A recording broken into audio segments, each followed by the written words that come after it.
watching from. Salute all the Africans on the planet, on the continent, in the diaspora, and wherever you may be with your families. I want to welcome you on this Monday evening. It is evening here, but it's afternoon somewhere out there in the Caribbeans and the Americans. I want to welcome you on this special edition on the Magufulication Week.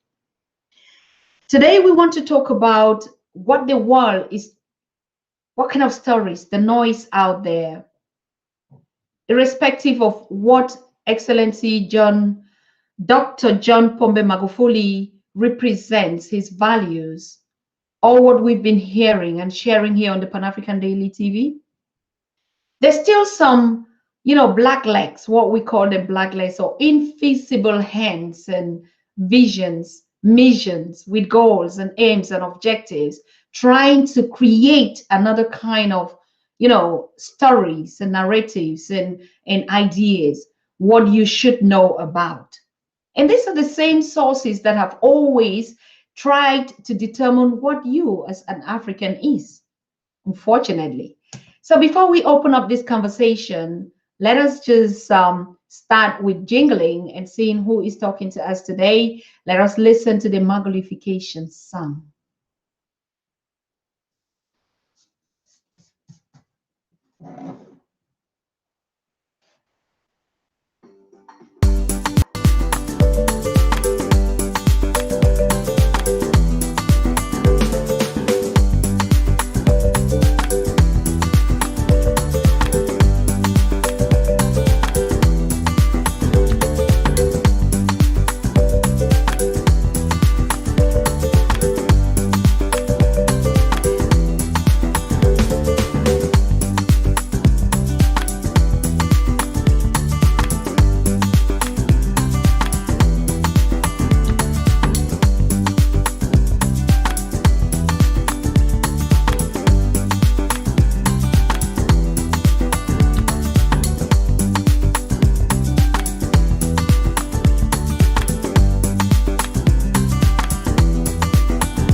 That is the Royal Treasures featuring Ghetto Kids, and the song is in the studio being produced now.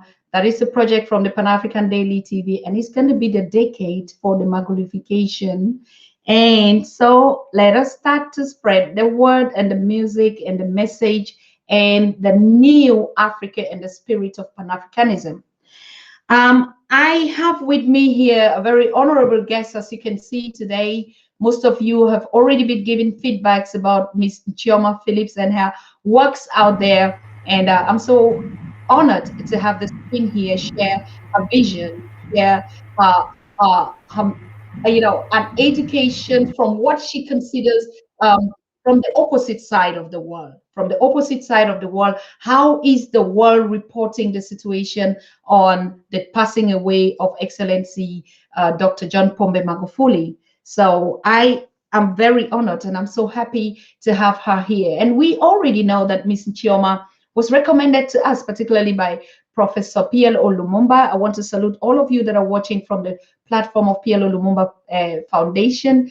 Yes, I bring you warm greetings from Prof. And one good news, Professor would be live on Wednesday to share his own Magulification, as he has always said, let Africa be Magulified. So he's going to share his condolence message and also teach us what period we're living in. So Wednesday, Professor Pielo Lumumba is going to be live same time on your platform to address us and to send out, his condolence message. But what is it that we should learn from it?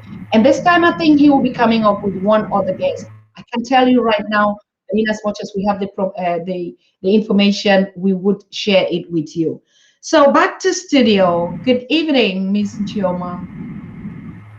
Good evening, Dr. Jata. Good Thank evening. you so much. Good evening. Are you okay? Are you okay out there?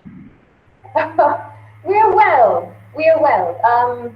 In the words of one man who once went through a similar process with a family member, he said, "We are pragmatic people." And we are pragmatic in the sense that while we must grieve and we must mourn, at the same time, we must also look around us, learn, pick up the pieces, and begin to move forward again and build. So we are well, and we thank God. Mhm. Some kind of echo in your background, so we don't actually hear you clearly. Is there anything that you want to fix out there? I don't know whether your Oh, yeah, microphone or something, but not really. I can hold it though. Is this any better? um, perfect. I think it's much better. Yes. Can you hear me audibly?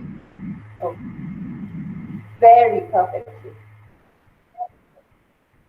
All right, good. Yes, the lesser the background noise, the more articulative and your voice is clear. So we don't want to miss a point. We don't even just want to miss a word from you out there.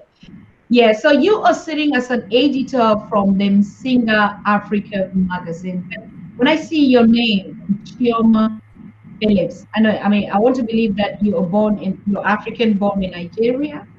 Then I saw Phillips. Then I like, okay. So can you just tell us a little bit about yourself, where you are, anything that you want us to know about who you are? Okay. Um, I hope you can hear me now.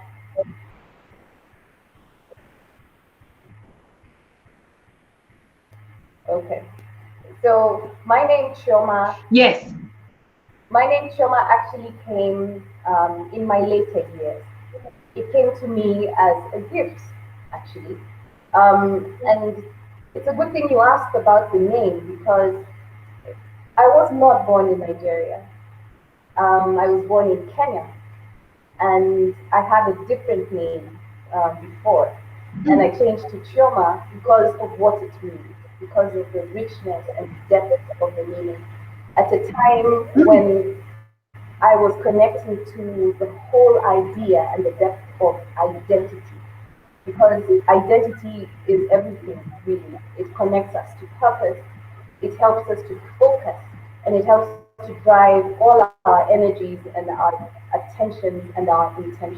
Every resource then becomes targeted towards the exact and precise target that it must hit.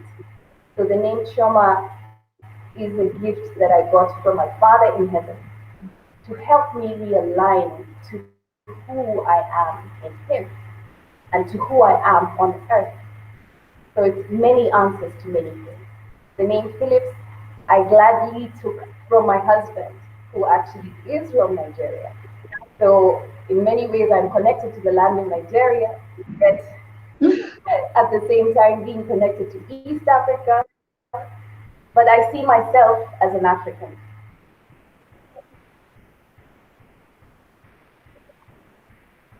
It's like, though you're East African, even just picking the word and the name Chioma and still putting it Phillips, that is Nigerian, you're just all Nigerian, African, but Nigerian in name, in birth and everything. I'm really excited, and I like that, like you say, connecting to our identity. Now we are on the Magufulication week, and you've been so articulative out there with some watch your videos about, what the situation on the ground is and what the news is talking about it. And you are editor of the Africa magazine. So what is the news saying? What other sources are reporting on this passing away, and what are they saying actually? Well, Dr. Tata, like you say, yes, I am the editor of Msingi Africa magazine, which you can find at msingiafricamagazine.com. But Africa is spelled with a K. Um, Now, when we made this video, the one that you mentioned, we wanted to speak to the truth about Dr. Magufuli's life because some of the things that we were seeing and hearing online, especially on social media, were making us very, very sad because it seemed like people were missing the point.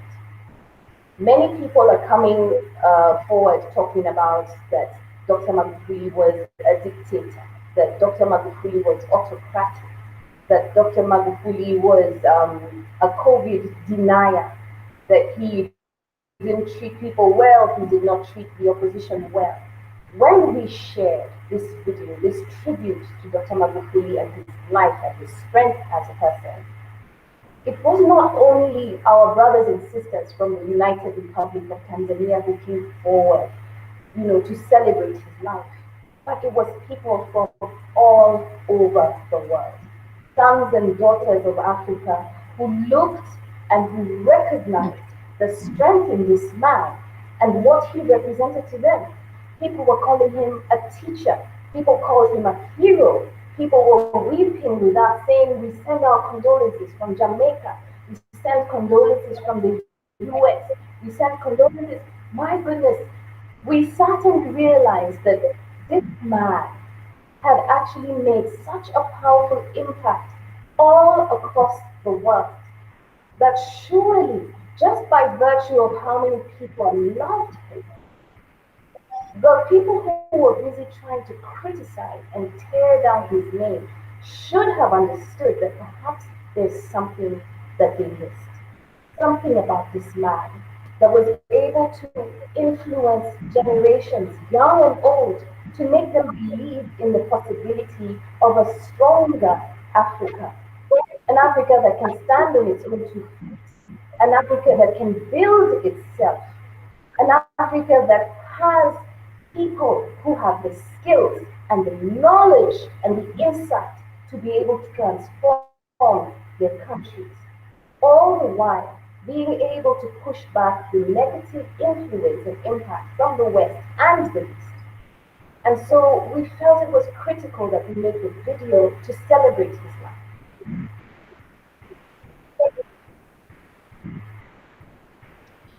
Absolute. That is correct. And that's the reason why you, our dear listeners, and all of you that are watching us from all the different platforms, we want to engage you in this conversation. Now, what is it that you have been listening or following? Where is your source of information coming from?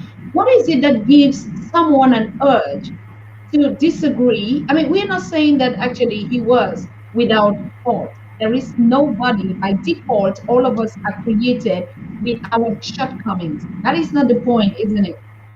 Exactly. There is never at any point in our dealings in Msingi Africa magazine or Msingi Africa television and YouTube where we excuse the faults of Africans. We don't do that. We are not deniers. What we are trying to do is shift the narrative and the thinking. There's several layers of misinformation that have come generation upon generation from the West and from the East that have all painted Africa as useless, as backward, as sick, as ignorant, as dark, as hopeless and poor and diseased.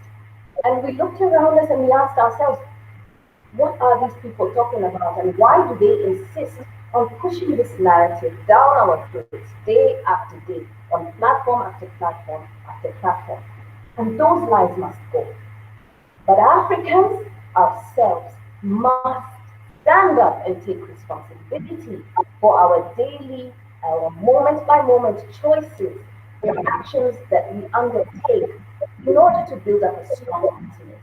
And this is why Dr. Magufuli's life was so important. Look at this man who lived a life, a humble life, worked as a public servant, did not seek glory for himself, but what he was doing was working for the people of the United Republic of Tanzania and for the overall welfare and well-being of the people of Africa, day after day, sacrificing his own income, sacrificing his time to try to push across the point that Africans are well able to manage their own affairs. Why can't we be processors of our own oil? Why can't we be manufacturers ourselves? Why can't we have a higher stake in the mineral resources and other resources in our own countries? This is the dialogue that came forth from his life to point each and every African to the possibility of what we can do as a people. And we would be sadly mistaken if we disregarded that aspect of his life, because that was a gift to us. We have spent so much time talking about what happened to Thomas Sankara, what happened to Patrice Lumumba, what happened to Gaddafi. But sometimes I think that Africans tend to want to soliloquize and be poets and just, dream a dream and talk about how it was in the good old days, but not to face the fact that they have a responsibility every day to build. And Dr. Magufuli came and by his own life demonstrated in what we would call modern Africa, under modern pressures, that it is possible to take a stand and a position as a people to choose a path that is not what we have been forced to believe is the path Africa or the world should go down. Because why do we insist on some of the economic policies that we have chosen? Why do we insist on some of the political policies that we have chosen? Every single time we embrace blindly what the West calls democracy, what the East calls economy, we are denying ourselves an opportunity to dig deep into the aspects that Nyerere fought for, the aspects that Nkrumah was pushing, into the things that we know as a people we can do differently in business, in family, in politics, in health, in agriculture. And Africa is the worst off for it because we simply are not taking the time to interrogate why we are living our lives the way that we are. And we are not taking the time to consider the possibility that maybe the West has missed a step and we should regroup and rebuild a different way. And by our own lives, show them the example of how life is actually supposed to be lived. So Dr. Magufuli was powerfully eloquent, not only in his speech, but in his living out, in the policies that he pushed, at ensuring that Tanzania stood out as a beacon, shouting to the continent of Africa to emphasize the point that there is a different way to do it, and it is possible even in this century. And that's why we loved him.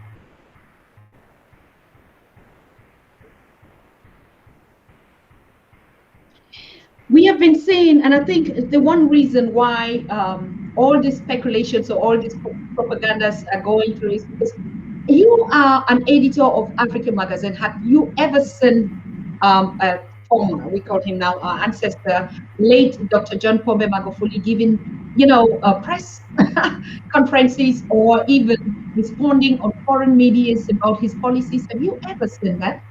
Anyway, not that ever in the past, but I mean, like recently when he became, the enemy of the West. What what I have seen. Let me explain the perspective because I don't always. Since I began understanding that what happens with Western media is they try to push a propaganda and an angle to try and twist a narrative and make somebody look a certain way. And it's a very powerful tool. You know how powerful the media is. So I tend to always take a step back, and this is some counsel I would give to the people who are watching. When you read an article in the newspaper, when you listen to a story on the radio, or when you watch something on television or online, watch, collect the information, but don't put it inside you. Do your research to find out what else is going on behind the story. Because Western media are highly skilled at spinning a tale that will make someone look like the most evil or the most perfect person in the world. So I will tell you what I saw of Dr. Magufuli. I saw someone who had clarity of vision and purpose, who set a course and then noted the criticisms from the different sectors and stood his ground because Dr. Tata, when you're building, for instance, your festival, you know what it can be like when you have a vision and not everybody else has seen it or grasped it. If you give up what you have seen, how will you build it? Just because one or two or three people said, that doesn't look quite right. If you give up, how will you end up having thousands of guests coming and being so excited about the concept that was in your heart? So what I saw of this man is someone who had set a course in his mind that was very clear, very focused, and he was very determined to see it. So like you say, yes, mistakes have been made along the way, but at the core of it, we must look at what it was he was trying to show us and tell us in his life. And why exactly was it that he was so adamant in his position? Why is it that not many other presidents or heads of state in this continent are as confident or as bold as Dr. Magufuli? We Mhm. Hello, did we lose her? Frozen.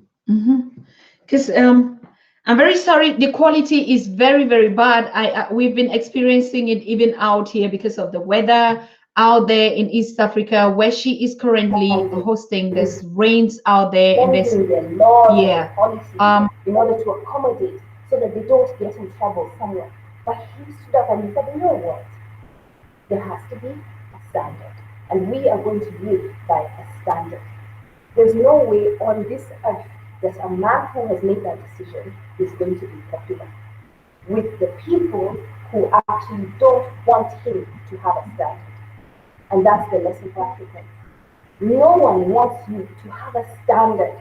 They want you to be so scared that all you do is agree to the pressures and change everything they want you to change and become like what they want you to be.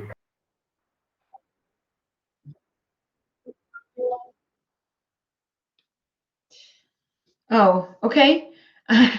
I'm sorry. I really was expecting this to happen. Like I said, the technical situation back there on the continent, particularly in East Africa, Kenya, is actually not the best ever since this morning, and that's why we've been delaying the whole day to come live today because of the technical issues going out there. It's raining out there from what I know, and also out here it's not been a smooth day from the Pan-African Daily TV, and so we would have been live earlier on.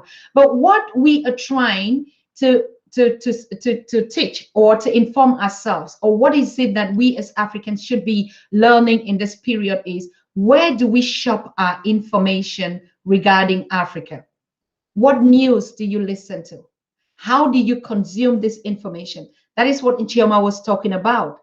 Which sources do you look to for information? Now, one thing that we know that Excellency Magufuli was not that kind of a person that you could see him on international medias, giving stories about his continent or his country, what he's doing, like other presidents or leaders on the continent usually do.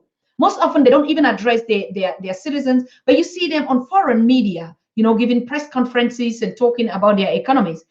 This other leader was not like that. President Magufuli was not like that. He was focused on the internal situation of the Tanzanians. He made sure that he worked for the poor. He made sure that he stood focused. He stayed fast to what he was called to do. So he had no time explaining policies to people. Now, and you know why? If you don't say something, particularly this kind of a system where they want to feed you, and then you bring the message back and convince their people, because particularly that's what they do. You take a loan, then you need to justify the usage of that loan, and then like you are also a collateral between the providers of that loan and even the taxpayers to whose money is being corrupted by even the borrower and the lender, or the giver and the taker. So it's complex. And when you get a president like that stood up and say, you know what, this is too much work for me. Taking your loan, trying to mortgage it, mitigate it or multiply it and put an interest and give to you. So why don't I just look inside myself, build my own loans by my own self, cut my own expenses? That is what every economy does. It's not only him, it's not only Tanzania, even the West. They look at their budget and they say, where can we make a saving? And so instead of continue to double the credit, they begin to look at where can we save cost? Where can we affect our productivity? How can we effectively control or downsize our capital, our budget, so that it fits to our needs and our wants? No, all the leaders and all the presidents are so lazy doing that. So much so that the giver would even have to give you the money and even tell you how to use it, and even tell you how to bring it again and invest it or put it in their own banks. That is what we see going on. But because this leader was not that kind, he was a different type of a breed, a real African like his ancestors were. And now he said, no, that's too much work. And of course, if you've been involved in international project management and funding and all that, you know all the work that you have to put a project, write the funds and that. I mean, not even just because when we hear, oh, he refused loans or what they're saying, sometimes it's too much work. They don't just come and give you that money and then you do what they even give you and tell you what you need to do with it. And even come and justify to their people, to their taxpayers, how you've used that money. All right. And even give you the access to even steal the money again and give it back to them. Now, Africans are not still paid. Now, they are a breed of young Africans, you watching us, that all this propaganda, all sources that they put in the pieces together to start feeding you, you should be awake. You should be grown up by now. Like they say, you should have quit drinking milk. And no, I'm not a baby anymore. We're not creeping anymore. We're walking and now we're even running. So we have quit drinking milk. Nobody's going to breastfeed us again with information or even their monies. Now we've just seen the young generation getting so powered by the Magufuli the Magufuli elite. Now, I am damn confident this generation, wow, that generation, no, the West has to stand up, or foreigners that think that they could creep into the continent of Africa and do whatever they think. This young generation that I see watching us from all over, they're so charged with knowledge that not only the knowledge, the wisdom that they have, you would have to do a lot. You have to work up a lot because we know all the tricks. They know everything now. Now it's not only about a denial, but even, trying to, how do I say this even? When the continent is mourning and wailing and just crying their son, all you'd sit and do is just sit in your offices and look at, and construct stories to throw it out there. Gone are those days. That is long past. That was the days before the Magufulis. That was the days before the Professor Pilo Lumumbas. That was the days before the Maponga Joshuas. That was the days before the Arikana, Dr. Arikana. That were the days before the Julius Malema and the Bobby Wines. Those days are all gone. The generation of Africans that are growing up now will be answerable to them. I don't know, Chioma, are you back? Is your technique working? I was just sitting in for you. Can you hear me? Yes, and I was enjoying very much. Oh, no, no, no, no. It's your show, not my show, girl. It's your, I was just sitting in there for you. All right. Yes, you were about to educate our young people, our young brains, our smart Africans. I mean, the ones that we're putting all our focus, our trust, our reliance on them. You were educating them about the source of where they get their information. Am I correct? Yes, I don't know All how right. much actually I got across before I disappeared, but I was Just go talking ahead. about the standard. And yeah, so it is very critical that you have a standard that you live by. Part of the challenge that some of the countries that we have, one of them being East Africa, that I shall not name, with all the debts that it has accrued and all the pressure that people are facing because of all of these debts, is that is not willing to say no, not willing to say it's enough, not willing to say to themselves who are leading the country, we are now going to cut down on our own salary. Look at what Dr. Magufulication did. From $15,000 a month to $4,000 a month. How many presidents would be willing to do that? How many senators, governors, members of parliament will be willing to just cut down a little and give some relief to their citizens? This is what he was trying to teach them. But see, if your own president does not follow that standard, it doesn't mean you as an individual should not follow the standard where you live correctly. Take care of your environment, take care of yourself, take care of your community, and restore love and brotherhood in our midst. Do you understand? We can't have a situation where our brothers in South Africa, our brothers in Tanzania, Kenya, Nigeria, wherever else, are pointing fingers of accusation at one another. We are family and we need each other. That is the standard. When it comes to money, is your priority getting paid? Or is your priority making sure people in the community are taken care of? That is a standard. Do you understand? When you see somebody doing something wrong that you know is going to harm another one, what do you do about it? Do you cheer the person who is doing the thing wrong? Or do you say, listen, you're not doing that on my watch? That is a standard. There is always pressure to push you away from standing by the standard. And that pressure comes in the form of I need money, I need clothes, I need to go to school. But your identity is bigger than money or things or even going to school. How many people have you heard of who did not even go to school but managed to achieve great things? You have to have a standard at your core.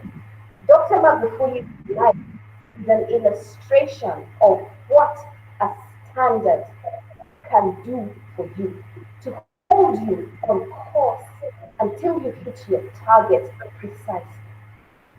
So, for his life not to be a waste, you have to look at his example and then say to yourself, so for me, say for instance, meet Chioma, what is my standard? How will I live? What pressures will I tell, forget you, I am going through and I'm going to make it no matter what? Because the people who we have called leaders in our countries have pushed this standard somewhere down the toilet. But we must pick up the pieces and rebuild. That's what I would say. Okay. Um, if we look at the issue of COVID denial, I mean, if you look at it from the perspective of um, President Magufuli, was he actually denying, or he was saying we can look for the solution to the pandemic by ourselves? Exactly. And that's the thing that people did not want to face. That's it in a nutshell. Africa is endowed with a lot of plant material that is medicinal in nature. The president of Madagascar came out early during the COVID pandemic talking about the remedy they had found.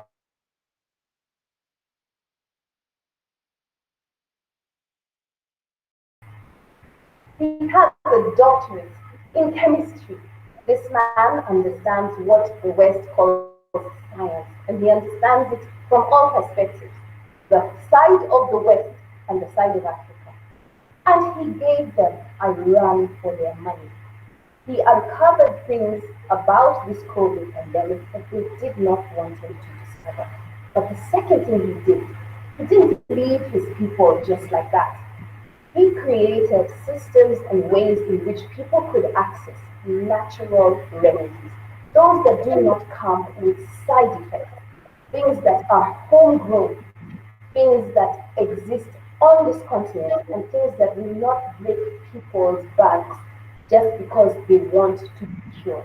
Now, when you understand that African traditional medicine has actually been endorsed by your ministers of health in Africa, then you will understand the hypocrisy of not looking for an African remedy for COVID, because we have trained, licensed traditional medicine practitioners who have the know-how and the skill to be able to develop medicine that will answer the need while also restoring your body back to good health. Nigeria and the Pax Herbals have a remedy developed from herbal medicine called coxine that actually was authorized for the treatment of COVID. In Kenya, we're told they're working on a treatment, but all we see is them running after vaccines. Dr. Magufuli saw something. Now, as you watch how they're rolling out the vaccinations, as you watch how people have been censored when they try to speak about COVID remedies other than vaccines, you will understand that something else is going on. Now, we come back to Dr. Magufuli, who had made a stand that Africa has its own answers and solutions. He decided that he was going to use African solutions. The people who did not want Africa to use its own solutions were not pleased. So, if I control the media and I control the voice, what am I going to do to somebody like Dr. Magufuli in order to make sure that people do not think that he is a credible person? I will do everything to ruin his name. I will release information that is skewed and tainted to ensure that people are hearing what I want them to hear. And that's the danger in ingesting media without analysis. So Dr. Magufuli stayed true to his belief that Africa has its answers. And I can tell you that Africa has its answers. We know of some herbal practitioners and others who don't want to be named who actually have the precise cure for this thing. But they are afraid to come forward because either they'll be ridiculed or they'll be shut down. And the ones who have actually come forward, no one has actually listened. I don't know if you've seen this viral video by Dr. Dubai where he's explaining to them that there are people who have cures. Why are we not listening to them? Why does the world insist on following one script? And why has Africa accepted to follow the world's script? See, look at the United States of America, the one that people have worshipped for so long. They have serious social problems. The homeless problem is crazy. Poverty is on the rise. People are taking drugs. Social structures are collapsing. Now, if you've decided that your country must follow America's example, then does it not suggest to you that at the end of you following America's example, you will end up with homelessness, drug problems, and poverty increasing? When Africa was told it was poor, and it wasn't poor because it controlled the world's resources. But now, America, which uses propaganda to the highest extent, movies, books, newspapers, you name it, they are the masters of controlling the message and delivering a message to people in such a way that you believe that they are just the gods of everything. But Africa will not believe in itself. Africa has every resource it requires, from people to mineral to plants to soil to sun to water. And more than that, we have each other. So I know I kind of went off course when you asked me, was it that he was, looking for treatment in Africa? I agree with you entirely. What I'm now trying to point out to the people who are watching this, we have those solutions here. They are available here, and we can use them here. We have the people who understand how to use them here. So let's use them. African traditional medicine was authorized as a form of primary healthcare, not secondary where you want to go to other. Primary, the one where you can die without it. So please understand, there is no stigma around this. It is plants. The leaves are for the healing of the nations. If it is authorized as a use, for use for primary health care, then why don't we focus on it? You understand that this means that literally every home can have a pharmacy in their backyard or on their balcony growing. You understand that this means that healthcare costs in Africa can come down from their astronomical heights to things that are more reasonable. You understand that this means governments will save money because they will have a healthier population.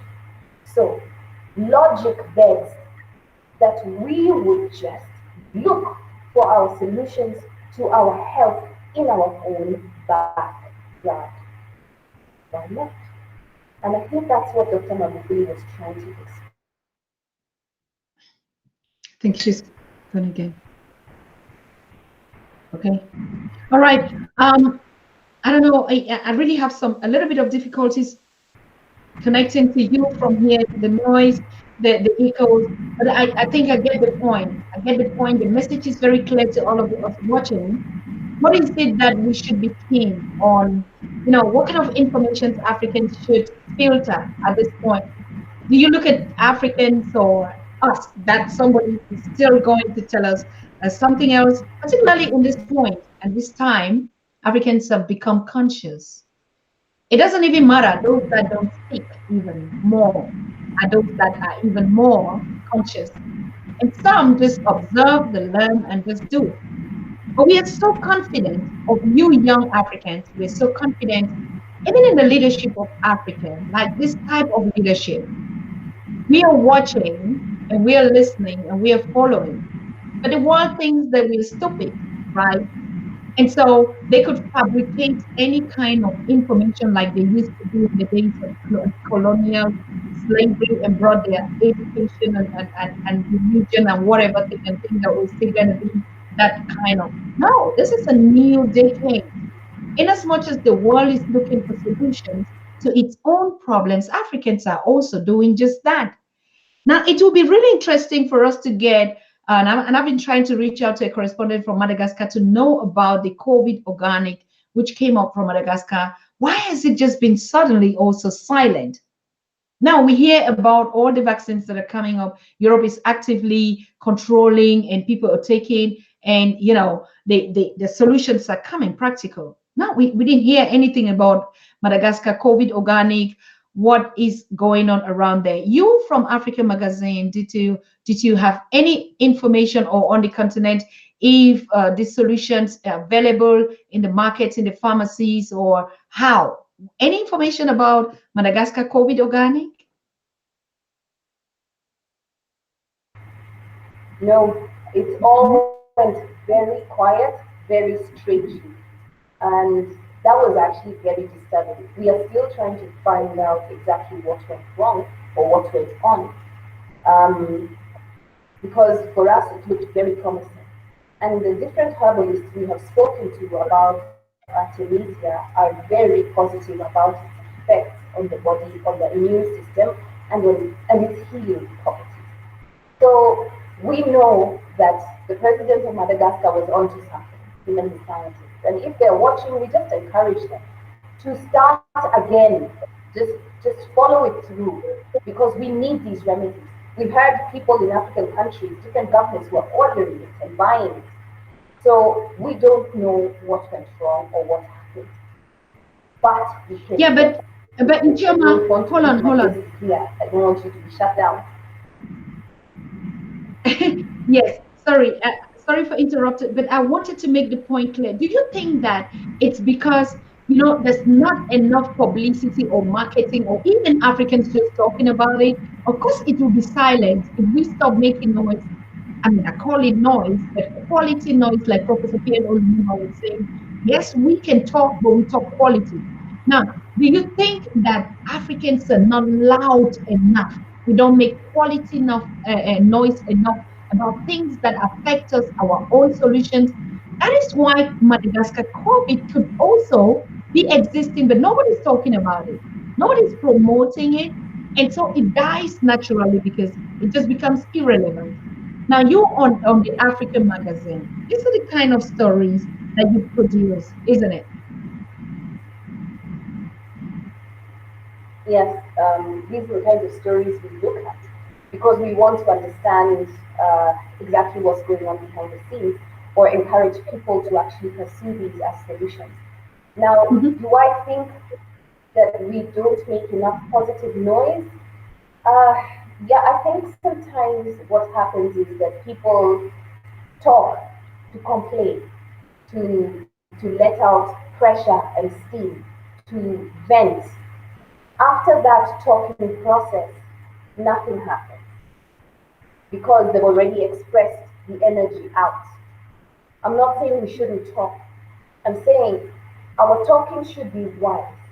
In that, as we talk, we are analyzing the situation. As we analyze the situation, we find a solution so that we don't become a generation of people who are just moving their mouths, but we are a generation of people who have understood the problem and want to fix it and go ahead to find ways in which to fix it.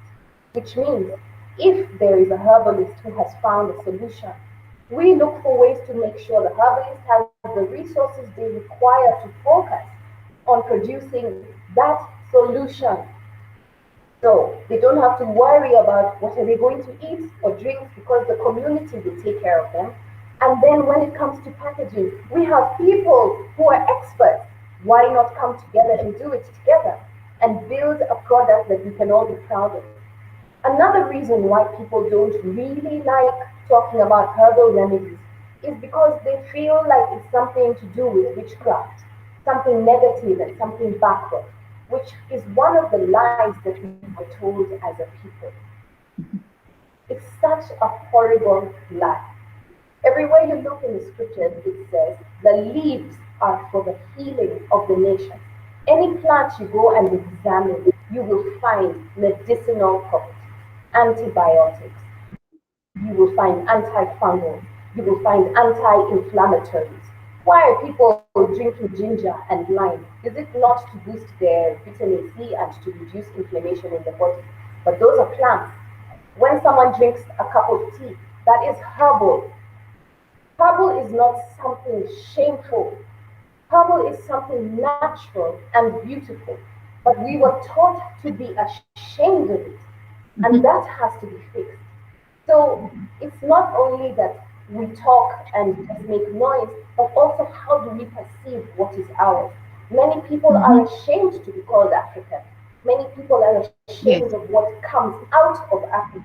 And yet the things we need as solutions for Africa are here in our midst. So then levels of mindset and levels of understanding and levels of just fine tuning our approach to problem solving that all need to take place at the same time. We heard that the organics, the Madagascar organics, was being bought by governments in South Africa, Mhm. especially at the time when the president of Madagascar talked about it. Then suddenly it went down, and there were rumors that the WHO didn't want it spoken of, and that pressure had been applied behind the scenes, and the guy was silenced, and but those are rumors. We can't verify them unless these presidents come forward and say, "We won't know." Now, one thing that we liked about Dr. Magufuli is that he told his country what was going on. The Chinese brought this contract. We don't like the terms. We are not going to take it. These Mhm. people have done this. We do not accept it. So we are rejecting it.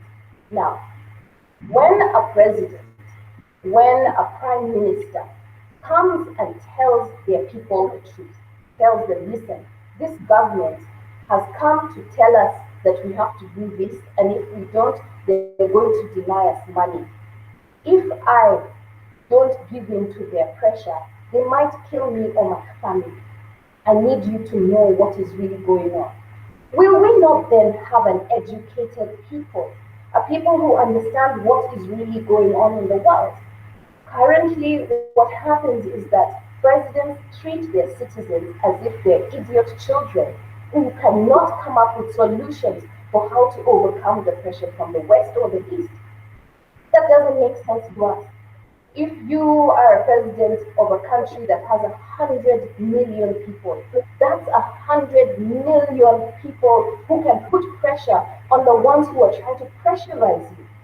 So treat your citizens like adults, like people who need to know what's going on in the world.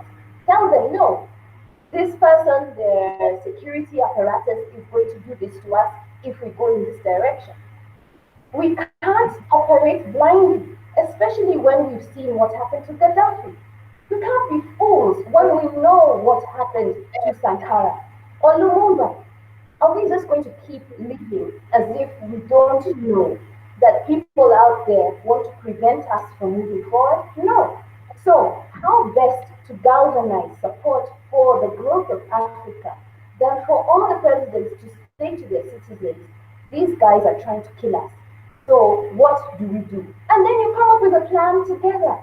That's 1.3 billion people working together. How many people will they kill in a day? Really? The reason why Dr. Magufuli's life was important and why even after he was transitioned, his life remains important is that from what we have seen, people were so inspired by him that they are willing to continue his work. And that's the impact of a life, the impact of a standard.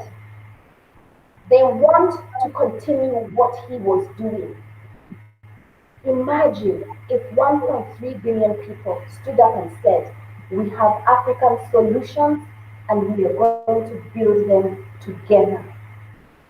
Imagine, Dr. Tata, that's serious power. And we have it with us. Absolute. Absolute. You mentioned a very important point, communication.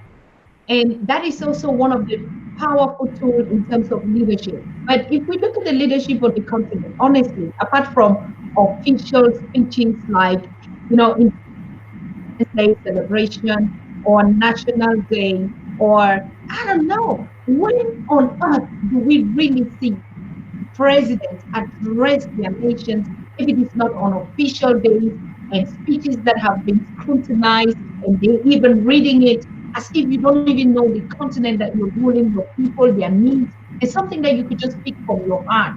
You have to be curated. Everything has to be just on, like no what should be misplaced to give another. Do you think that all this kind of just being silent, we call them silent leaders, it's also, a sign to just show that we're manipulated.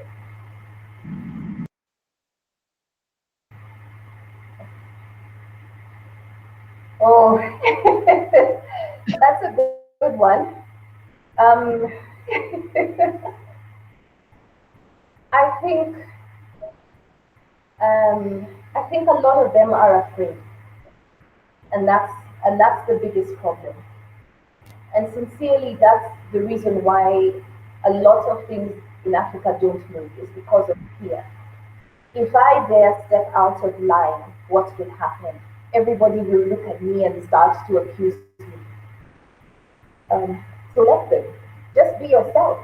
I remember when President Kenyatta started his first term, that guy was on fire. He was like, "You are not going to keep me down. I will speak about this issue. I will address this matter. I am going to go where I want to go, and you're not going to keep me down." He challenged policy, he challenged protocol. And that's what Africa needs. So I think that one of the reasons why these presidents have not addressed their citizens out loud is fear. How will the people see me, and what will those ones who are standing behind me come and do to me? But we have to remove that. We need our presidents to come and say, "Guys, this is our country, yes? Okay. These are the issues. So what do we do?" And we just deal with each other straight. Anyone who has a family knows that it's better when the parents and the children sit together and deal with each other straight. So let's deal with each other straight. What's the point of us having all these PhDs and master's degrees and undergraduates and diplomas and all this technical skills if we're not going to actually use it? The reason why we see our young people get so frustrated is because they're being squashed down. The potential they have is being squashed down by people who are so afraid of their creativity and their power and their beauty that they won't give them a chance to just shine. We need to give them a chance to shine. If we say that the young people are the leaders of tomorrow, when will they practice? They keep being told to shut up or stay at home, or they keep getting arrested for nonsense. Come on. We need to grow up also. Everybody, from the leaders to everybody else, we need to grow up. There is no innovation that rocked the world that ever came through a conventional route. Our young people don't need to be conventional. Why are we insisting on thinking that the solutions for our future lie in the status quo? What's the point of a new generation if not to bring a new sound? If Dr. Magufuli had not dared to be himself, we would never have known what it's like to be courageous. But he dared. So now, everybody else has to find their group. Who are you? What is your answer? What solution do you bring to Africa? Bring it. Because if you don't, we're dead. And yes, I'm being dramatic, but not really. You're not being dramatic. You're just being that bold. And yes, it's okay. But like we are taking this example, or we're learning from that kind of a courage. And you said something about you're thinking that it's because of fear. Um, Now, even if he was not afraid, something will still happen, and life will still end, whether it's now or tomorrow. So why fear if that's even the issue? Why? So do you think even in that case they are also under some sort of like, you know, a spell or what? How do we relate to it? I mean, I don't know. So sometimes if you look at a leader like President Magufuli and you see all the things that he did, he just shut out the world and just focus on Tanzania, cutting all this, like I said before. And he already knew that the enemy would come. So even if he did not, they would still come, if that was the case.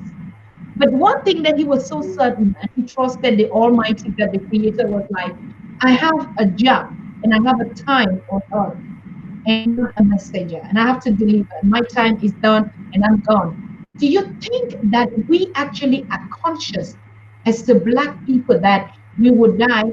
I just think we think that we must live to 100 and to a 90 or to a 80. Yes, every of us we wish to be. But do you think if we know that? we are productive and that our life could end, we'll be more conscious to just do some real things.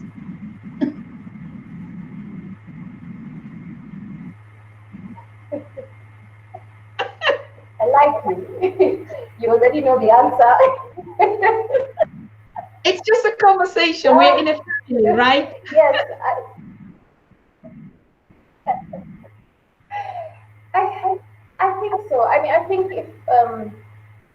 think if people understood, first of all, that the death is coming, it will come, that they will live their lives with more focus and more purpose. I, I think in our book, A People Called Africa, we share things, thoughts like, um, what makes these leaders, the ones in Africa who compromise with the West, what makes them think that once they have signed there on the dotted line, signed their citizens' lives away, that these people they have compromised with won't come for them and their families next? Because they are simply pawns, tools in the hands of the global elite to do their bidding. But if I get bored of the person who is doing my bidding, will I not relegate him also to the position of slave? So, why will I live like a slave knowing that these people cannot be trusted? From day one, we have known they cannot be trusted. Why are we refusing to learn? They came to our land, they stole, they killed, they raped, they did whatever they did, spread diseases. And then we still go and we sign there and say, yes, let's do this trade deal, 25 years, duty free. As if something broke. I don't know. There are some things I also don't understand. It's like sometimes their heads get stuck. That's why I say there's fear, because fear has a way of imprisoning people. But if they are brave enough to learn from this bold lion who has transitioned, that one way or another you'll die. So while you live your best life. If you're going to live on earth, can it be that every time you see your face in the mirror, or every time you're falling asleep or waking up, there's peace in your heart that the decisions that you made that day were good? Why can't you live like that? Isn't that the better way to live rather than, oh no, they're going to send a death squad and finish me? Say to yourself, today I made the best decisions for myself, for my family, for my country, for my continent. Generous, filled with love. You know, love is the thing that destroys fear. If I do things for you, Dr. Tata, out of a place of love, it makes sure that you get the best possible solution from me.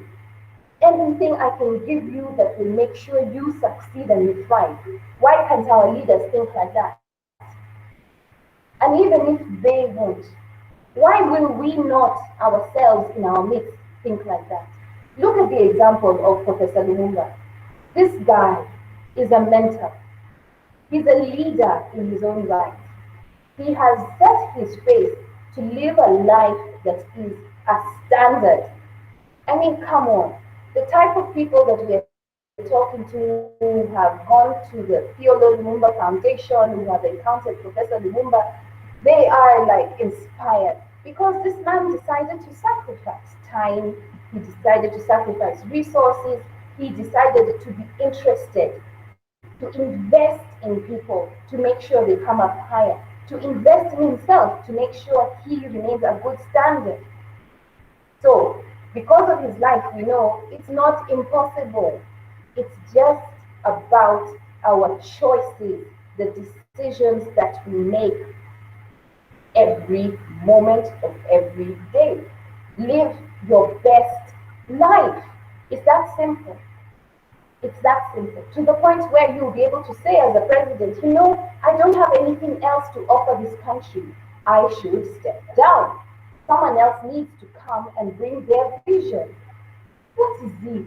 Is the chair of the presidency is filled with super glue that people must want to stay there forever? Come on. We're all people. At the end of the day, after you've eaten a meal, you know that meal will end up in a toilet. From president, king, queen, doesn't matter, even to little baby. We are all just people.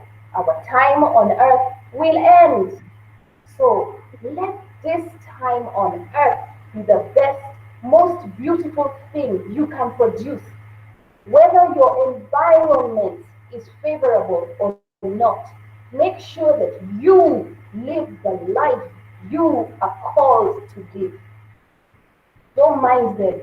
You focus on your beauty coming out. Absolutely. Did you listen to the conversation with Honorable Usman Toure yesterday? I know you were busy, you were on a mission, but did you happen to follow up that conversation? No, Okay. Just I like, missed it. I'm sorry. No. don't worry, it's all there on the platform. You can watch it again. I mean, when we spoke and we had this conversation, we had the impression that the young people have got it. We know that Africans are able, they are capable. Today, what you are teaching us or you're informing us is the narratives out there, the propaganda about his bed, the propaganda about, a man that was a dictator to his own people, a man that, I don't know what happened between him and, things are favorable to the opposition. And you see a statesman, if you look at the population, like you said, the world that is wailing, particularly Tanzanians, till today. Even the ceremony and the different presidents that were at this, testimonials, even on the first day before they even lay him in state. Now, what kind of news do you think that Africans would follow? Do you think that they would focus their attention on this propaganda?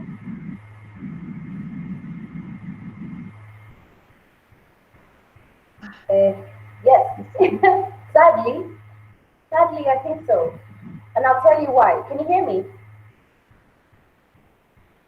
Yes, I'll tell you but why. really difficult. I lost you all the time. I really barely don't hear you. I don't know what the public, I don't know if they really are following you, but of course, go ahead. As I see it from the text and the viewership, yeah, they're following. Go ahead.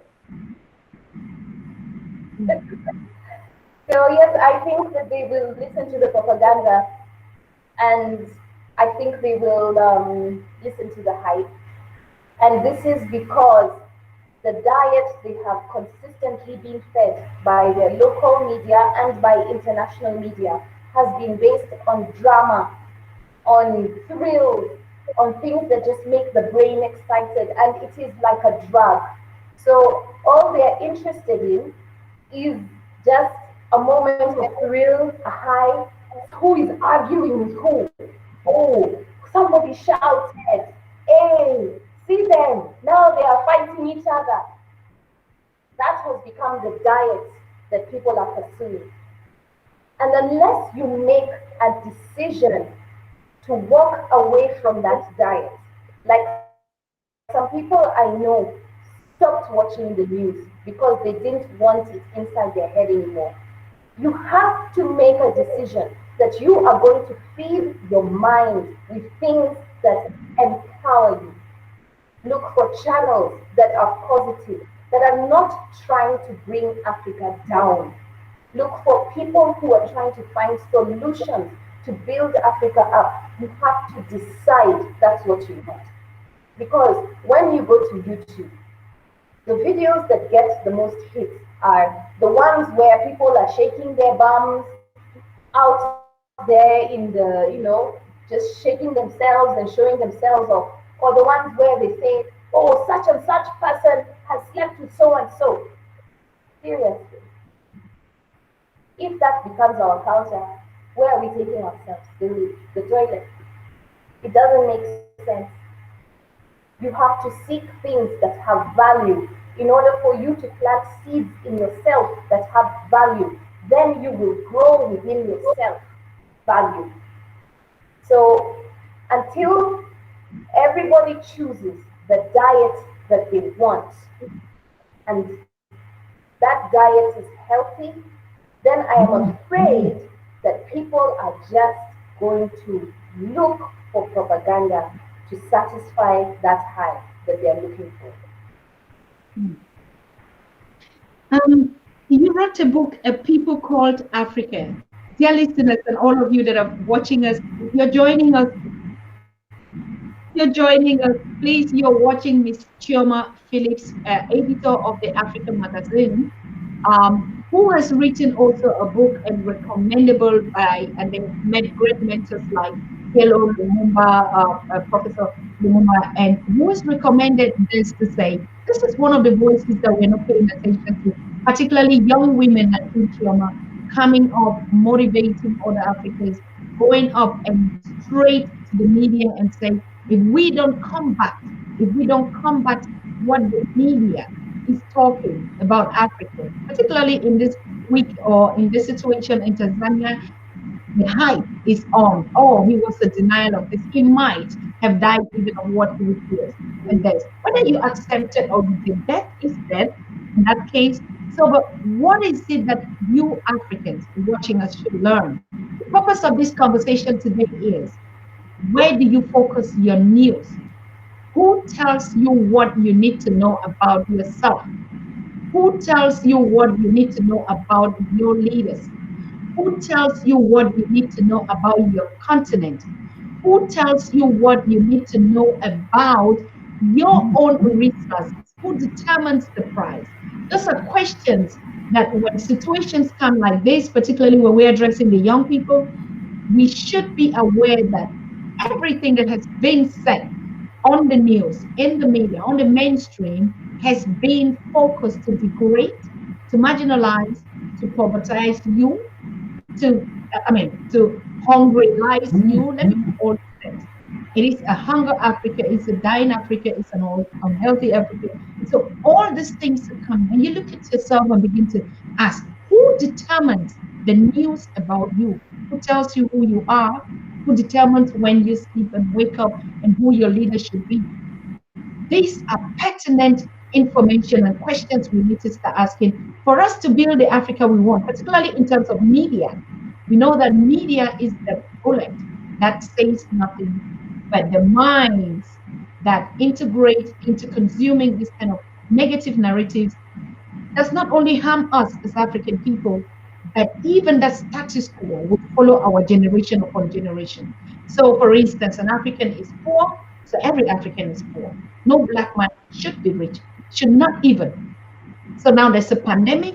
No, no president should say, I could look for my own solution. No, you have to wait because you're a consumer market. We produce and just give to you. No. So these are all the conversations that we're holding on the Pan African Daily TV. I want to first of all apologize. I know a lot of people know our times that we used to stream, and now we're shifting the times depending on the technique, depending on the situation on the ground, depending also on the availability of our guests and how ready they are. Times may switch. We may come on live shortly or after the time, but we all know that we Africans, we own time. So what I'm saying is, please always subscribe to our YouTube channel and our Facebook platforms. Follow us. Click on the notification bell. In when we are on, you just get it. Because now we streaming Mondays to Sunday, and you watch out for particular spacials like today, who is coming on. It was not obvious. The guest that we had today could not show up, and Chioma had to step in. And so please be on the watch. We have to keep the ball going. On the Magufulication week, there is a lot of information, a lot of guests will be coming up this week, and we intend to even stream live the lane in state of former President Dr. John Pombe Magufuli, if we are lucky. But we are going to have Professor Pierre Lumumba come up, Professor James Small come up. We're going to have a lot of voices. Tomorrow we have Dr. Ambassador Tony Jaja from South Sudan, who will be live with us tomorrow. On Wednesday, like we said, Professor PLO is already announcing to be on live. We also have Professor Hamilton and a lot of them. Do not miss the chance to get news from Africans by Africans for you. So watch out where you get your information. Back to you, Chioma. You wrote a book, A People Called Africa. What is it that you wanted to describe about us Africans and that we should be knowing?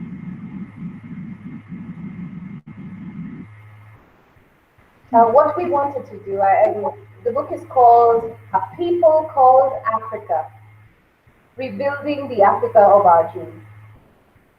And what my husband and I wanted people to know is that Africa is amazing. Africa has potential, and Africa has the answers and the solutions that it needs in its midst, even drawing from history and present lessons, so that we can be able to build the Africa that we need to have. One that is based on love and brotherhood. Basically, the tenets of Ubuntu: compassion, humility, considering one another, honoring our own words towards one another. The kinds of things that make for the bedrock of society. So a people called Africa reminds us where we came from, reminds us what the real identity of Africa is, this powerful entity, so that our people can believe in themselves again and rise up together with a similar idea and ideology to build and rebuild hope for the future for our people. Mhm. This is powerful. I even saw you hand over a copy of this book to Professor Pielo Lumumba. What what was the objective? Where they available? Where can Africans access it? To your descendants, or where you even based for the audience? Okay, the book, we have a version of it on Amazon. We have a version of the book on Amazon, which is available to audiences, well, across the world. But we also have a print edition that is available. It's just the shipping to different countries is a little challenging at the moment. So it's easier to get it in Kenya. However, anything is possible if we agree. So we can share the details with you, and maybe you can let your audiences know more. Okay, it's really hard. I mean, the program has been there's been a deficit in this. I really did not hear you. I'm just struggling to understand what you're saying, even from reading your list and stuff. I don't know what is the issue with with the technique today. I don't know what the audience thinks. I don't even know whether they hear or follow. But from us in the studio, it's really been hard. Following up, we just try to imagine what you're saying. So I think we'll round up, and maybe we'll have to do this again because the technique is really, really cracking. And yes, but the message, I think we've said it and we've made it clear. Watch out for what source of information, particularly on the Magulification a week today. We've been hearing feedbacks of, other news source and media, even on the continent, that, and just focus on only derailing or distracting Africans from actually learning and from celebrating and respecting their hero. We have counterproductive information that are very, very disturbing and destructive to the African. Yes, we are not saying that he was all a saint. No one is claiming that, even you and I. But of course, when we know the truth, why should we try to cover them? Yeah. So that's what we're here to educate Africans and to have this conversation. It's really unfortunate the technique is not really that good from, I don't know, from our end or from our end, but it keeps breaking. I don't even understand how. I hope you could make something out of this conversation. If not, we'll have to do that again. So, Chioma, if you hear me, can you round up the conversation? What is it that you want us to know? Just give your last word. I'll open the line. If people can call in to give their impressions on what they heard, I think that would be very productive for today. Can you hear me? Okay. Yes, I can hear you very well.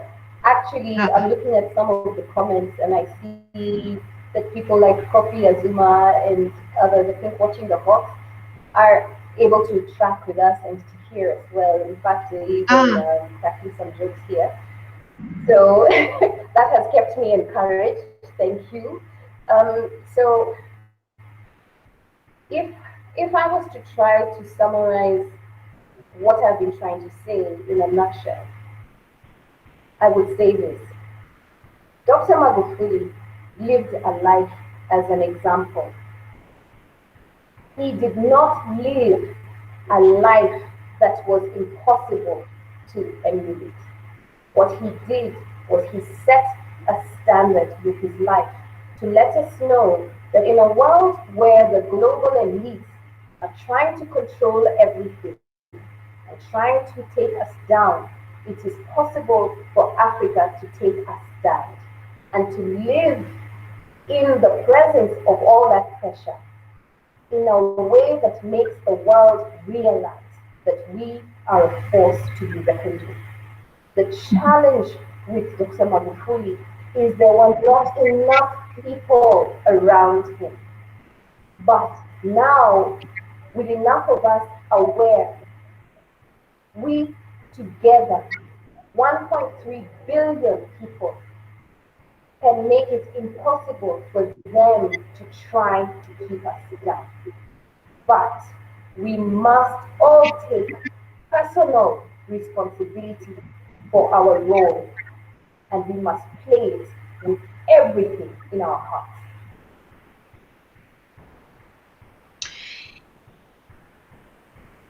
Thank you. Thank you. Yes, there is no message that is really like they say as sharp as a double-edged sword. I want to thank you so much, Ms. Chioma. Um, Even though it was not really like I said from the I don't know maybe from our part the technique is not really cooperative, but I think the message is clear what you said. Africans should wake up to what is the source of their story, who fits you with the information about yourself. That is basically what African Magazine is also about. And Choma, before you leave, can you tell us about the magazine? What you do, if you can hear me?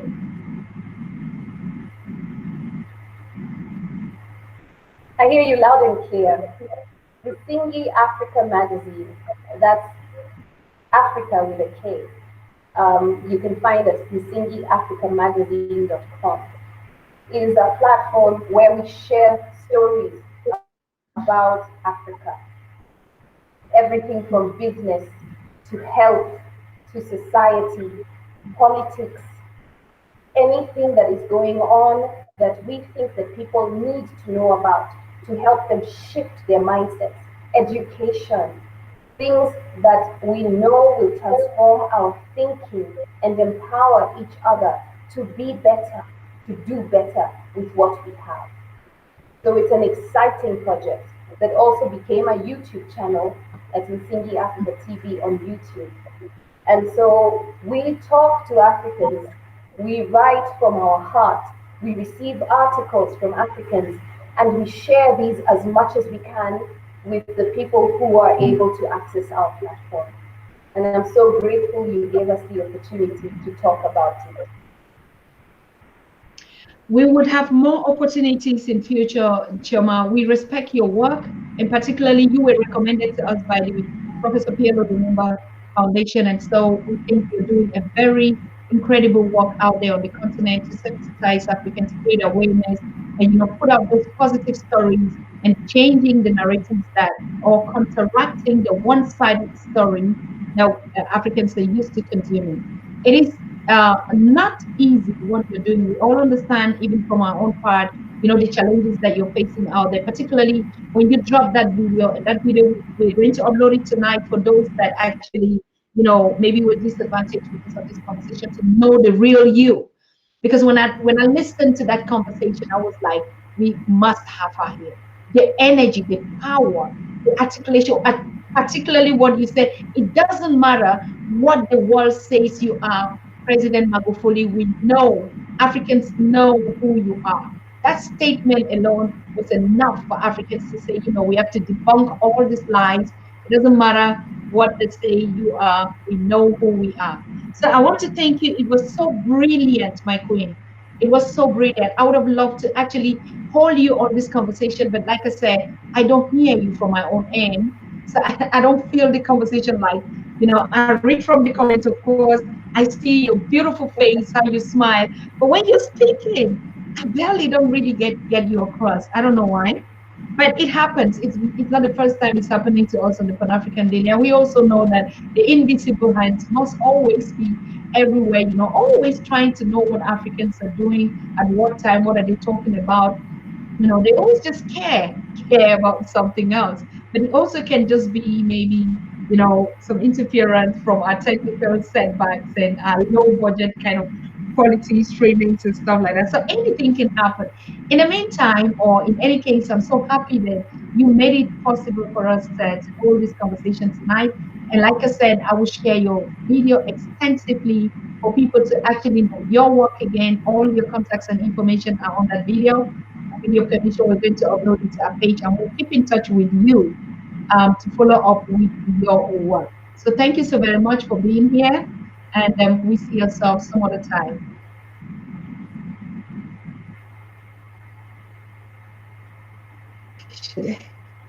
Is she still there? Oh, all right. I really must apologize for the show tonight. I really just can't say what is going on. Yeah, I don't get that connection to the guest.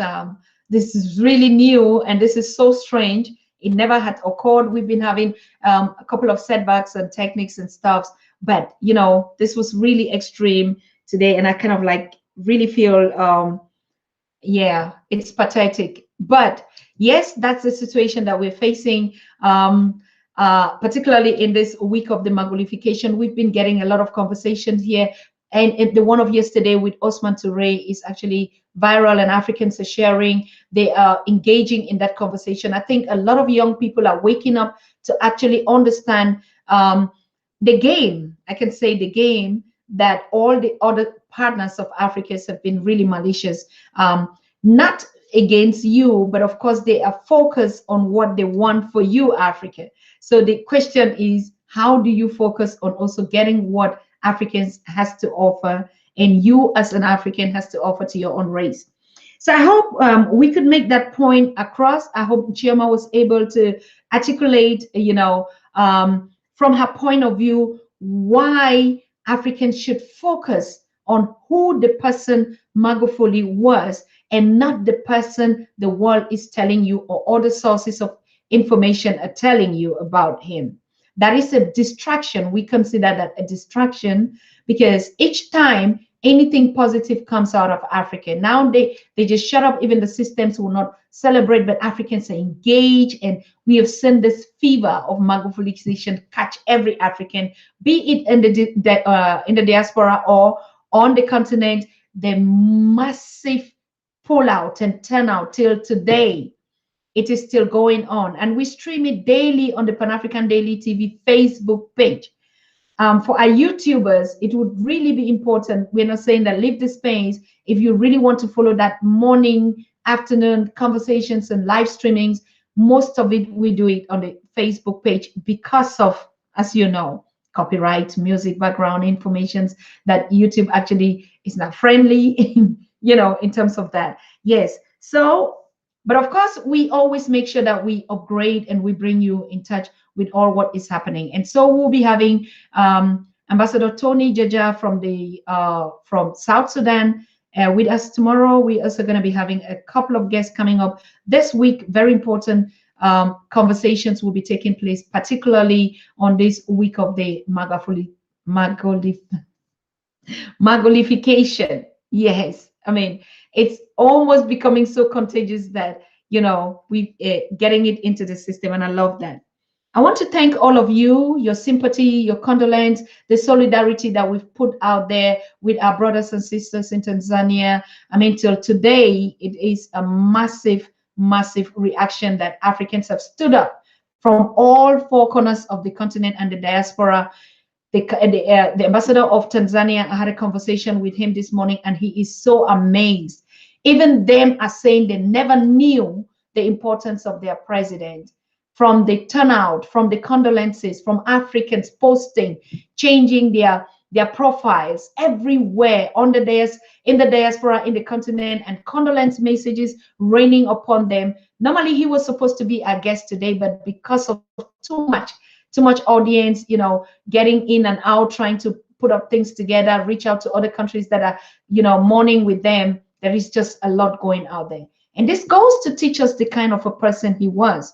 You know, he was a silent person to the world out, but internally, he was actually the kind of president that, you know, we all know. Now, who is on the line? You don't want to know this. Hello. Hello, how are you? Fine, thank you, King Bishop Maponga Joshua Marara. You're calling us live on the show. Yes. What should we know? I'm calling you live on the show.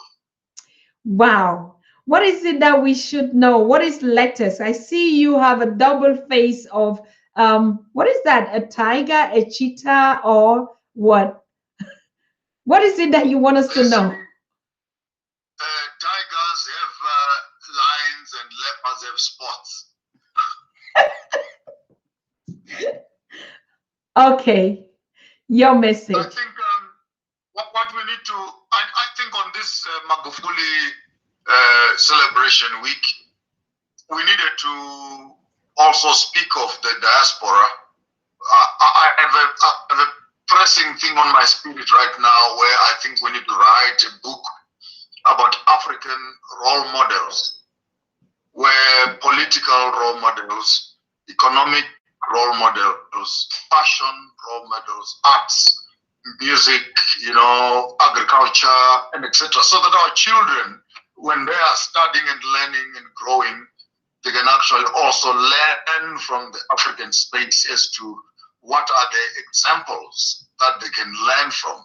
Yes. And if there's anything Magufuli has left us, that within 5 years, he was able to build bridges, build hospitals, buy 6 aeroplanes, build a port, change the hospitals, refuse funds and grants and loans and donor money and etc. And within 5 years, he was out. But we have praised Africans. We have been in power for 20 years, 30, 40 years, and they have not built a bridge. And they're still asking for re-election.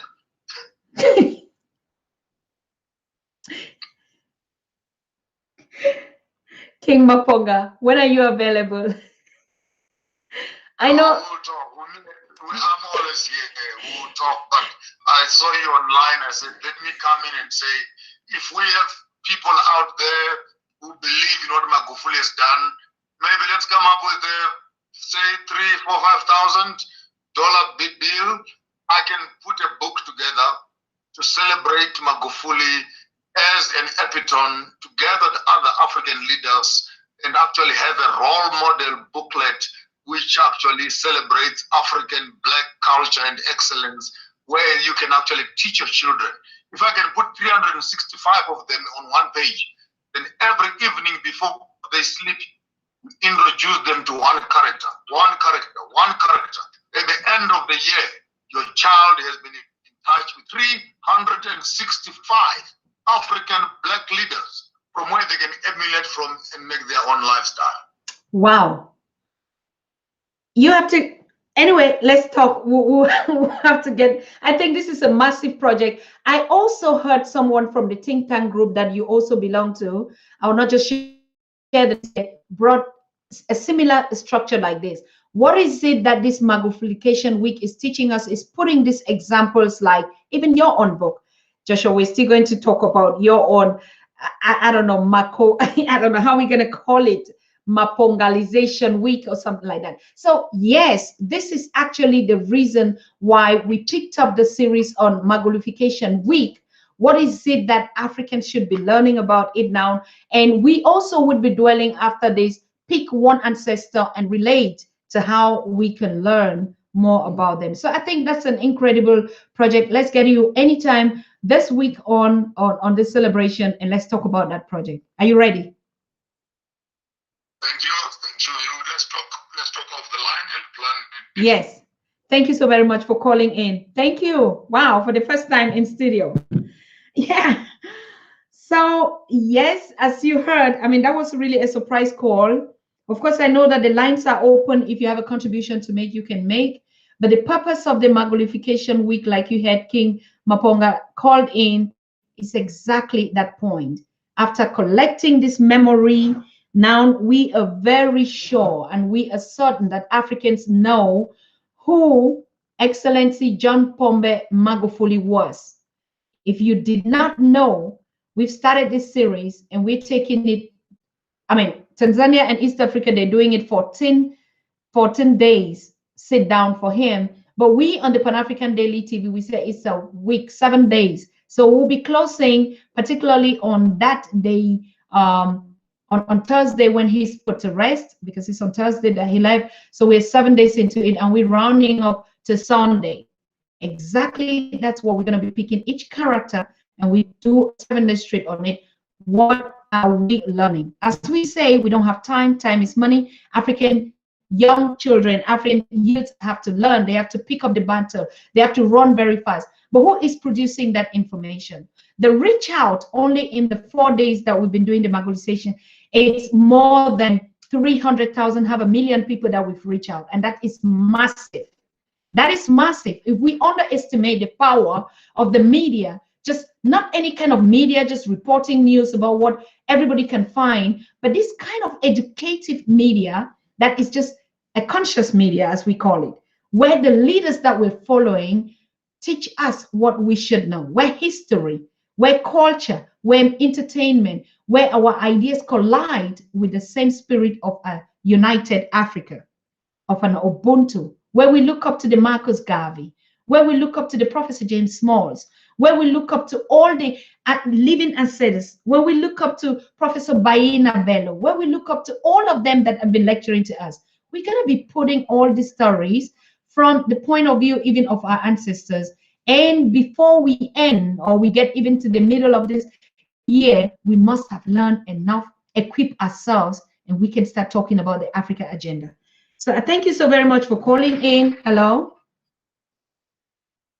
Hello. Hey, how are you doing, Doctor? Thank you very much. I'm doing fine. I am very confident that our leader has left us with work to do. What about you? Absolutely, absolutely. It is with a sad heart, but we should also be happy and celebrate what the leader has left us with. He set the pace. He lived his life as an exemplary leader for us to emulate. And I really appreciate what you're doing every day, and everybody coming through in this time of really remembering His Excellency Pombe Magufuli. May his soul rest in peace. But I just wanted to point out on the speaker who was on a while ago, Sister Chioma. She was pointing out on a very important aspect of our children, our youth, and the kids. I have been touched by what she was pointing out in the way that the African youth, an African child's identity is not what is supposed to be, because there is nothing that is being done for a black child to realize who she is or who he is. And speaking to which, I believe in the system that we all grow up in, be it in the diaspora, be it in the African continent, everything that we bring up our kids on is being determined by the very system that we have grown up to realize it's not a system that is conducive enough for a black child to realize a full potential of their identity.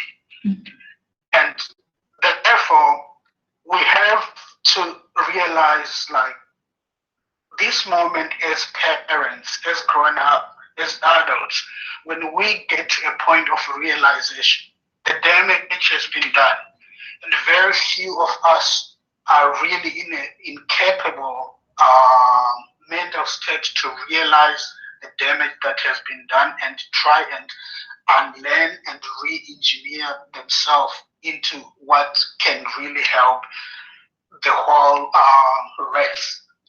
So what is being done now? What can we do? What can we come up with to make sure that we help as much as we can, whilst the damage is not done to this extent? Mm-hmm. We have got entertainment, we have got sports, we have got language, we have got religion, we have got everything from the cartoons our kids grow up to watch. They are there to portray an image that says, look, you can only be beautiful if you are a black kid who look at yourself and see yourself with long hair. So you need to do makeup and straighten your hair and look this way. That's the beauty. You can only be a hero, a superhero, by looking like that superhero you see on cartoons on TV. Mm-hmm. All this is having a full impact in the memory of the kid. Mm-hmm. And the kid, when they grow up, they can only emulate and manifest which that they have seen, they have been acquiring into their mind. Mm-hmm. So by doing just nothing, you will realize that you have raised a kid you don't understand. Mm-hmm. Because you are at a state of realization who you are and what's important for your kid, but your kid cannot even comprehend the scope of what you are trying to teach them. Mm-hmm. Because they have got what they have seen, and they go to school into the same system. Mm-hmm. They grow up to get a job. They pursue a professional career that works with the same system. And this is the reason, even when they get to be in politics, it's hard to make them realize that no, something is wrong, because it is all that they know. It is everything that they have been exposed to. And somebody say you become what you practice most. They have been practicing being somebody else throughout their upbringing. All the grooming that happened, it was to be somebody else other than who they are. It's so important today that a gay child will not see her beauty in her natural skin without any sort of enlightenment, or in her natural hair without any sort of modification. And it's also in the boy child not to appreciate the beauty of an African girl who looks naturally beauty as a queen or goddess she is without any modification. And who is putting forward all these sort of conditioning? It is the industry that we love so much, the entertainment, the music, the movies, everything that is full right now, even on YouTube. As you do, I'm so touched the information that you share on this platform. How come you don't have hundreds of thousands of subscribers already? Because you bring together the greatest mind of the African people on this channel. But it's so hard to get people to just subscribe and make this a big platform that YouTube itself also could be actually paying you more and make this bigger.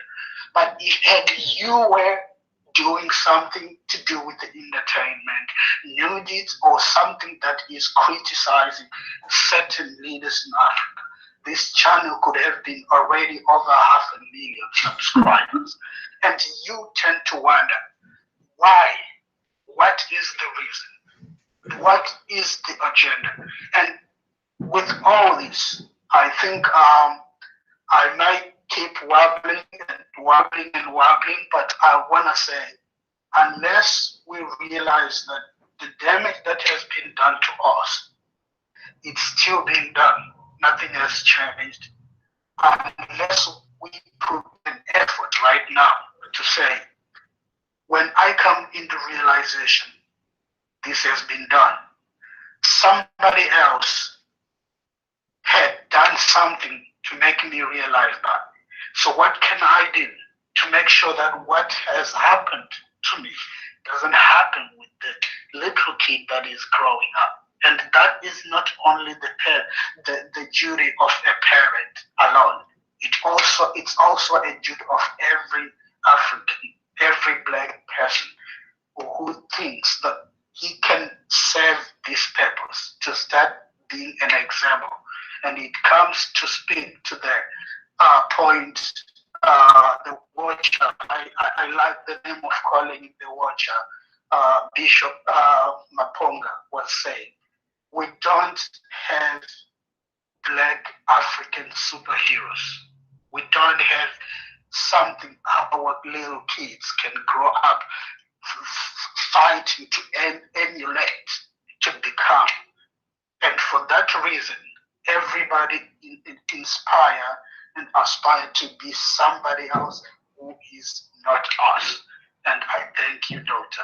I hope this becomes something everybody will say.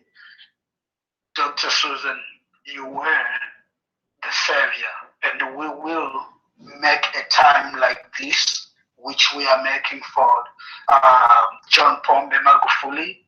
We will have to do this as well for you when it is your time. And I hope this brings more success. Thank you. Thank you very much. Thank you. Yes, of course.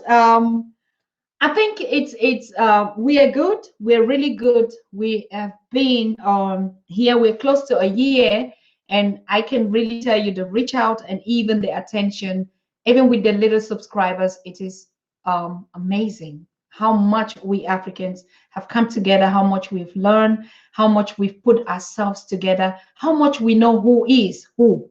Yes, we know it.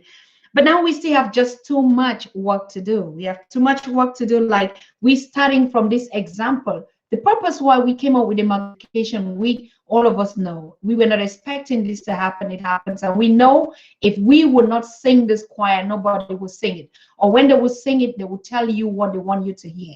And now we're matured, we're old, we're intelligent, we're smart enough to produce what we know is the truth. And that's all what the Pan-African Daily TV and all its partners and followers and viewers and commentators is all about. You doing your own at your own time. Like everybody coming up with something. And I think we have been doing an incredible work. We've been doing really a massive productive thing. If you look at if we were 5 years before, or if we had started, you know, we could have been saying, but there are a lot of voices out there that you see. Every African is getting awake. All of us are coming together. I mean, if I could share only the feedbacks that we get from the Pan-African Daily, we are more than tens of millions and billions that are commending our work and thanking us for what we're doing. So I think it's really okay. It's okay. We're satisfied. We're super grateful. And all we're expressing is that gratitude for us to take this moment and make the best use out of it. President Magufuli was and is and will be a champion. And every African child has said it. The young people, we listened to the voice of the young people yesterday. They were clear and objective on what they want. Usman Toure said it. His generation is going to do this, do this, do this, do this, do this. I mean, this is something now we can cross our legs and rely. The only thing we need to guard them, guard them, guard them. But they'll be telling us what they know they want, and because they already know what they need. So I am so grateful for all of you that watch the show.